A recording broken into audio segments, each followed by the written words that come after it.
नमस्कार दोस्तों, bloody vibes के एक और बहुत ही ज्यादा खौफनाक से बिल्कुल दिल दहला देने वाले डरावने से एपिसोड में आप सभी लोगों का बहुत बहुत स्वागत है। जी हाँ दोस्तों, आज बहुत दिनों बाद हम दोनों आप लोगों के सामने फिर से एक खौफनाक कहानी लेकर आ गए हैं।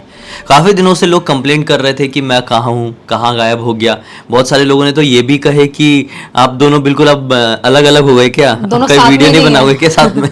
नहीं, ऐसा कुछ भी नहीं है। मैं थोड़े पर्सनल काम की वजह से आउट ऑफ मुंबई था। मैं कुछ काम निपटा रहा था अपना। बहुत सारे लोगों को पता होगा जो ब्लडी सत्य से जुड़े हुए हैं। खैर, ये तो हो गई पुरानी बातें। आज की बातें करें तो आज फिर से हम लोग आप लोगों के सामने एक ऐसी खौफनाक कहानी लेकर आ गए हैं जो कि एक ऐसे इलाके से जुड़ी हुई है जिस इलाके में ना बहुत सारे एक ज़माने में डाकू घूमते थे। आज के ज़माने में भी लोग उस इलाके को लेकर कहते हैं कि वो नक्सलाइट एरिया है। ये इलाका एक ऐसा इलाका है जिसको लेकर बहुत सारे लोग कहते हैं कि यार वहाँ पे जा रहे हैं तो सेफ रहेगा कि नहीं रहेगा। वो इलाका मेरे होम टाउन के बहुत नज़दीक है, इसलिए मैं इतने डिटेल में आप लोगों को बता सकता हूँ। एक ज़माने में वहाँ पे लोग शादी वादी भी करते थे ना, तो बड़े घबराते थे भाई कि कहीं कोई डाकू वाकू ना आ जाए, सब लूट पाट के ना ले जा ले। तो आज की कहानी इसी तरह से कुछ है भाई। शुरू से शुरुआत करते तभी डिटेल में समझ में आएगा, और बहुत खौफनाक और बहुत यूनिक है। इस तरह की कहानी हम लोगों ने सुनाई नहीं है। तो आइए जानते हैं, शुरू करते हैं कहानी अजय नाम के लड़के के साथ। अजय नाम का लड़का जो कि नेपाल का रहने वाला था। पढ़ाई लिखाई करने के लिए JEE की प्रिपरेशन करने के लिए उसको IIT में पढ़ना था, तो नागपुर पहुंचा था। बोला नागपुर में रह के यहाँ पर कोचिंग करूँगा और पढ़ाई करूँगा। भाई ये अभी की बात है, ज़्यादा पुरानी बात नहीं कर रहा हूँ मैं, 2019 की बात कर रहा हूँ मैं। नागपुर आया, वहाँ पे उसने जब एडमिशन लिया एक कोचिंग सेंटर में, तो उसको जानकारी मिली कि 2 और लड़के हैं। ऐसी सर ने हेल्प की उसकी रहने के लिए, वो लोग भी रूम ढूंढ रहे हैं, तो तुम चाहो तो उससे कांटेक्ट कर सकते हो। तो अजय इन दोनों लड़कों से कांटेक्ट किया, कोचिंग वालों ने ही मिलवाए। तो ये दोनों लड़के एक ही जगह से बिलोंग करते थे, एक ही उनका होम टाउन था। वो जगह का नाम है मध्य प्रदेश का बैहर। बैहर के रहने वाले थे ये दोनों लड़के, और ये अजय नेपाल का।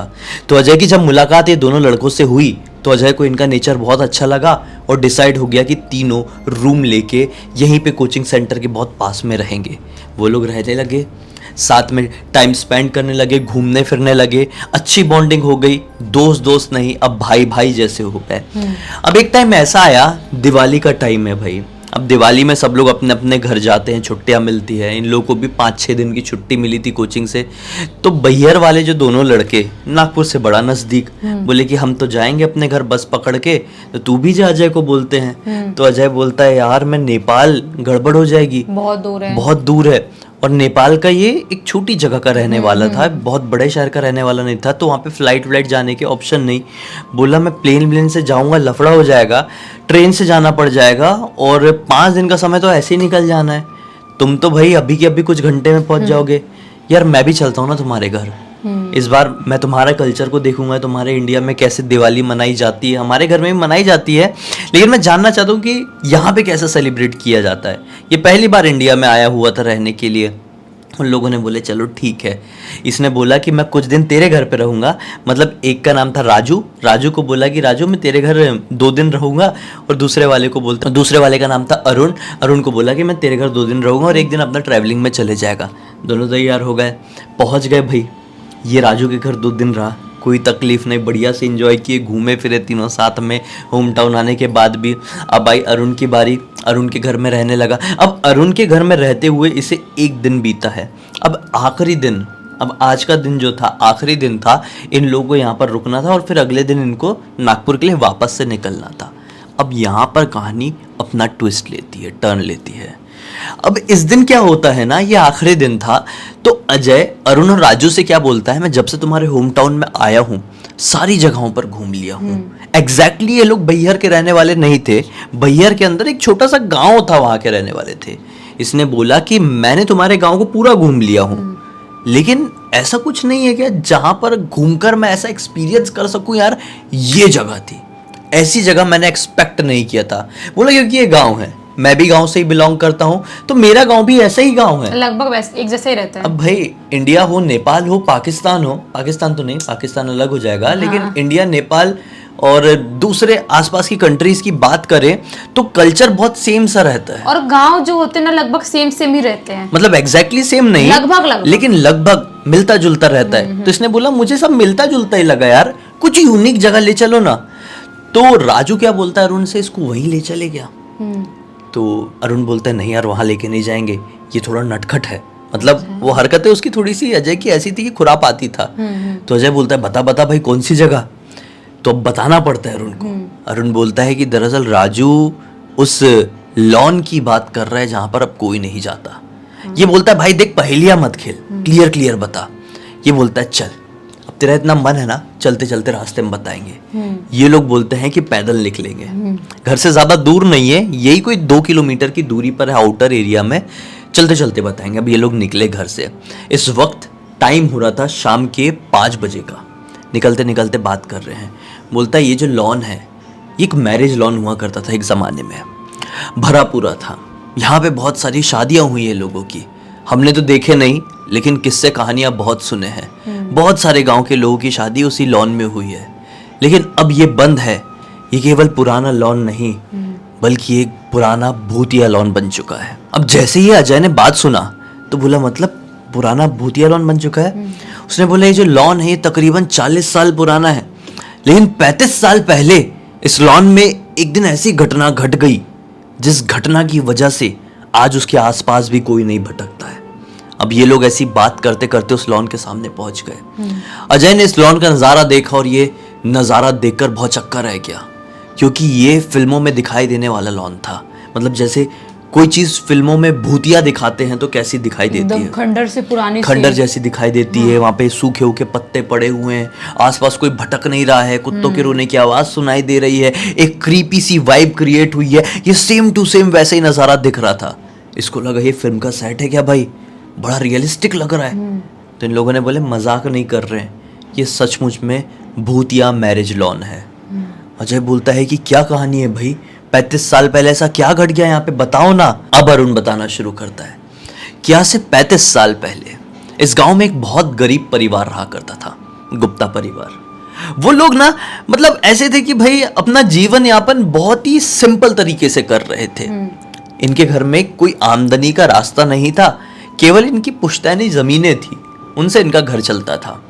अब समय के साथ साथ किसी बच्चे ने पढ़ाई किया, कोई बच्चा आगे बढ़ गया, तो कोई बच्चा व्यापार नहीं कर पाया, अपना कोई नौकरी नहीं कर पाया, तो इनकी जो ज़मीनें हैं ना वो बिकती चली गई।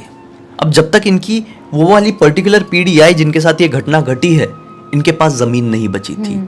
यानी जो श्यामलाल गुप्ता नाम का एक व्यक्ति था इस परिवार का, वो गरीब रह गया।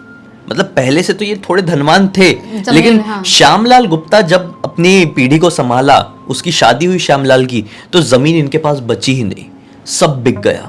एक छोटी सी जमीन बची, उसी से इन लोगों का गुजर बसर चल रहा था। श्यामलाल गुप्ता की एक बेटी का जन्म हुआ जिसका नाम था गीता गुप्ता। गीता गुप्ता के जन्म के ठीक 3 या 4 महीने बाद गीता की माँ की मृत्यु हो गई। अब कोई भी नहीं, सिर्फ श्यामलाल और गीता अपने घर में अकेले रह गए। रिश्तेदारी वगैरह कुछ नहीं, ज्यादा किसी से बातचीत नहीं करते थे। श्यामलाल जी बड़े सीधे साधे थे। श्यामलाल जी अपनी बेटी को पाल पोसकर बड़ी अच्छे से बड़ा किए भाई, किसी चीज की कमी नहीं होने दिए। लेकिन गीता भी उतनी समझदार हुई।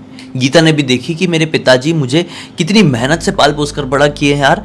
मतलब पिताजी कोई ऐसी आमदनी नहीं है, सिर्फ एक खेत से हमारा गुजर बसर चल रहा है। तो वो भी किसी भी चीज को लेकर जिद्दी नहीं हुई थी। बड़ी हो गई, अब शादी करने का मौका आया तो श्यामलाल जी ने अपने उस एकमात्र खेत को भी गिरवी रख दिए और बोले कि लड़की की शादी धूमधाम से करना है।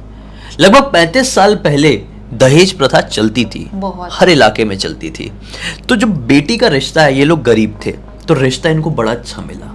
शहर का कोई लड़का जो कि धनवान था, इंजीनियर था। उस समय इंजीनियरों की इज्जत बहुत होती थी। अगर 35 साल पहले 40 साल पहले कोई इंजीनियर बना है तो आज के टाइम में मतलब अच्छा खासा पैसे वाला है, और उस समय भी हुआ करता था, बहुत रुतबा बहुत था। तो लोगों ने क्या लड़के सामने रखे पता है कि हमको दहेज चाहिए। लड़का इंजीनियर है तो दहेज मांग लिया, क्योंकि गरीब लड़की से शादी कर रहा है। तो इनने अपनी जमीन गिरवी रख के उन लोगों की जो लिस्ट थी दहेज की वो पूरी किए। अच्छा खासा मंडप बनवाए, वो वाला जो लॉन था उसको रेंट पे लिए, क्योंकि लड़के वालों ने ये अपने रेपुटेशन मेंटेन करने के लिए लड़की वालों से बोले थे कि आपको वो वाला लॉन जो है वो रेंट पे लेना पड़ेगा। वो लोगों ने लॉन रेंट पे लिए। अब शादी का दिन आया, मंडप वंडप लगा, धूमधाम से बारात आई। अब जैसे ही इन लोगों के फेरे होने वाले थे, यहाँ पे डाकू घुस गए। दरअसल इस गांव में डाकुओं का बहुत प्रकोप था 35 साल पहले। अरुण बता रहा है ये सब कुछ अजय से, हाँ, जो आप कुछ सुन रहे हैं ना मुझसे, वो अरुण बता रहे हैं। तो अरुण बताया कि आज से 35 साल पहले इस गांव में डाकुओं का बहुत प्रकोप था। लोग थर थर कांपने लगते थे डाकुओं के नाम से, क्योंकि अगर डाकुओं की टोली एक बार गांव में घुस जाती थी ना तो सब बर्बाद करके चली जाती, तहस नहस सब कुछ लूट लाट के चली जाती थी। अब डाकू घुस गए इस बारात में, और जितना भी कुछ था, जितने भी औरतों के गहने, आदमी लोगों ने अंगूठी चेन पहने रहे होंगे, जो कुछ भी था इस बारात में, सब लूट के चले गए।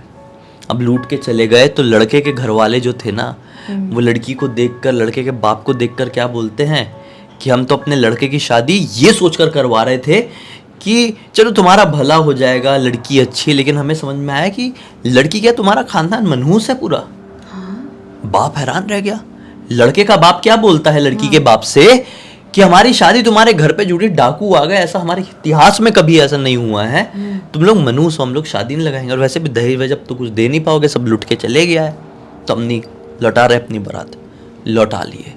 अब बाप टूट गया लड़की का, क्योंकि गिरवी भी रख दिया था, सब कुछ, सब बर्बाद, सब खत्म हो गया था, खाने को भी पैसे नहीं, खाने को भी पैसे नहीं, और शादी भी नहीं हुई। तो अब क्या करें, कुछ समझ में नहीं आया। 2 दिन तक बड़ा रोना गाना चला। कुछ रिश्तेदार थे जो ऐसी दिखावे के होते हैं ना, कुछ दिन तक इनको दिलासा दिए, 2-3 दिन तक, और चले गए। फिर लड़की एक दिन आंगन में कुछ काम कर रही थी, अचानक से बाबा को आवाज लगाई अपनी, बाहर निकल के नहीं आए। बाहर निकल के नहीं आए, घबरा के वो अंदर वाले कमरे में गई, ठोकी, दरवाजा नहीं खोले, पड़ोसियों की मदद से दरवाजा तोड़वाए, तो पता चला कि अंदर लड़की के पिताजी ने खुद को खुश कर लिए हैं। समझ रहे, खुद को खुश कर लिए हैं, क्लियर नहीं बोल सकता। तो लड़की पूरी मतलब डिप्रेशन में चली गई, तो बहुत रोई और डिप्रेशन में चली गई। अब कोई कितना देखेगा, एक ही बाप जो उसको खिलाना पिलाना, शादी करना, जो भी था, बाप के सहारे जिंदा थी इस दुनिया में लड़की। अब गांव के लोग ताने देने लगे, हाँ। बोले लड़की तो सही में मनहूस है, पैदा हुई तो माँ मर गई, शादी की बात आई तो पूरा खानदान लुट गया। अब जब नहीं हुई, कुछ नहीं हुआ, तो बाप भी लुट गया, बाप भी खत्म हो गया, तो मतलब लड़की मनहूस है। अब लड़की को इतने ताने मिले कि लड़की भी ऐसी स्टेज में पहुंच गई ना, अब तो कोई भी नहीं, पैसे भी नहीं, खाएगी क्या, कैसे जिएगी, उसने भी खुद को खुश कर ली उसी लॉन में जाकर, कहीं घर पे नहीं, उसी लॉन में। उस दिन के बाद से लोगों का ये कहना हुआ, लोगों ने तो खैर उसकी जो शरीर था उसका अंतिम संस्कार कर दिए, पता चला तो स्मेल आने लगी थी भाई, 2-3 दिन वहां पर सड़ी थी लॉन में रहकर। फिर उसके बाद जो कोई भी इस लॉन के सामने से गुजरता था ना, तो उन लोगों को यहाँ से चीखने चिल्लाने की आवाज़ सुनाई देती थी, जैसे कोई अंदर से बहुत चीख रहा है, चिल्ला रहा है, रो रहा है। तो लोग घबराने लगे, बोले साला आवाज़ सुन के अंदर जाते हैं तो कोई दिखाई नहीं देता है, बोले तो गड़बड़ है, अंदर कुछ तो है जो दिखाई नहीं दे रहा है, मतलब ये जगह हॉन्टेड हो गई। वो लड़की वाला कांड, गीता वाला कांड सबको पता था, तो वहाँ के आसपास से लोगों ने गुजरना ही बंद कर दिए। शादी जिस किसी भी होती, वहाँ पे आग लग जाती शादी वादी में। फिर शादी वादी भी बंद हो गई। उसके मालिक ने बहुत कोशिश किया लॉन को बेचने की, लेकिन कौन खरीदेगा, छोटा सा तो गांव है। ये जो बात थी जंगल में लगी हुई आग की तरह फैल गई थी पूरे जिले में, तो खेल ही खत्म समझ लो। फिर तब से लेकर आज तक ये लॉन वीरान है। फिर कोई भी अंदर जाता है तो सही सलामत लौट नहीं पाता है, तो मौत हो जाती है या तो उसका खेल खत्म हो जाता है। तो अजय क्या बोलता है, अरे बस हो गया भाई, तेरी कहानी बड़ी इंटरेस्टिंग थी, लेकिन मुझे डराने के लिए काफ़ी नहीं थी। तुम लोग भी कितनी पुरानी बात पकड़ कर बैठे हुए। ठीक है, मैं मानता हूँ कि गीता और श्यामलाल जी के साथ बहुत बुरा हुआ, जो कभी नहीं होना चाहिए किसी के साथ, ऐसा कुछ हो गया, लेकिन इसका मतलब ये तो नहीं है कि उनकी आत्माएं अभी भी वहाँ पर मौजूद होगी, कुछ नहीं है, तुम लोग चलो मेरे साथ। तो राजू बोलता है एक बार और सोच ले, क्योंकि जो कोई भी गया है सही सलामत अंदर से लौटा नहीं है। और मैं एक गारंटी बात बता रहा हूं कि मैं दरवाजे के अंदर तो कदम नहीं रखूंगा, तुम लोगों को जाना है तो चले जाना। अब फिर अजय ने ऐसी बात सुना राजू का, तो बोला कि भाई ऐसा क्या हुआ है किसी के साथ, तू बुला तो एग्जाम्पल, तू इतना क्यों घबरा रहा है कि कदम नहीं रखूंगा। तो उसने बताया कि एक बार की बात है, एक चरवाहा था, बकरी चराने वाला, यहाँ पे बकरी चराते चराते गुजर रहा था और बहुत तेज बारिश हो गई थी, तो वो अंदर भाग के मतलब छिपने की कोशिश किया, दरवाज़ा खुला हुआ था, अंदर गया, बाहर ही नहीं आया। उसकी 2 बकरियों के साथ अंदर गया था वो, और दोनों बकरियों के साथ अगले दिन उसकी डेड बॉडी निकली है। अंदर उसके साथ क्या हुआ किसी को नहीं पता, पुलिस वालों को भी नहीं समझ में आया था कि इसकी मृत्यु कैसे हुई है, और साथ ही साथ बकरियों की भी कैसे हो गई। वही तो। उसके बाद एक और आदमी यहाँ पर घुसा था, कोई नशेड़ी रहा होगा, नशा करने के लिए इधर उधर घूमता था, एक बार यहाँ घुस गया रात के समय, उसकी भी सुबह डेड बॉडी निकली है। एक और आदमी घुसा था जिसका मानसिक संतुलन खो गया था और जुबान भी चली गई थी। आज तक समझ में नहीं आया कि उन लोगों के साथ होता क्या है जो लोग यहाँ पर जाते हैं। अभी भी सोच ले अजय, तुझे जाना है तो जा, मैं दरवाजे के अंदर कदम नहीं रखूंगा। अजय ने भी बोल दिया कि नहीं भाई, अगर इतना कुछ हुआ है तो हिम्मत नहीं है, जाने दो। अब हिम्मत हो या ना हो, नहीं जाना है, ऐसा बोल दिया, क्योंकि बहुत अजीब लग गया सुन के।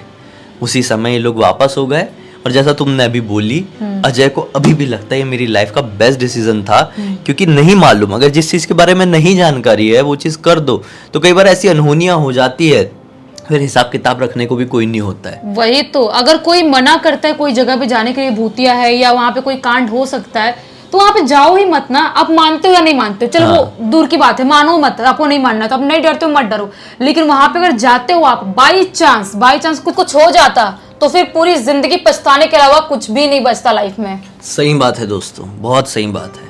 खैर, इसी के साथ आप लोगों को कोई सीख मिली है तो वीडियो को लाइक जरूर कर देना। मनोरंजन मिला है तो आपका फर्ज बनता ही है भाई, क्योंकि हम लोग अपना फर्ज निभा रहे हैं।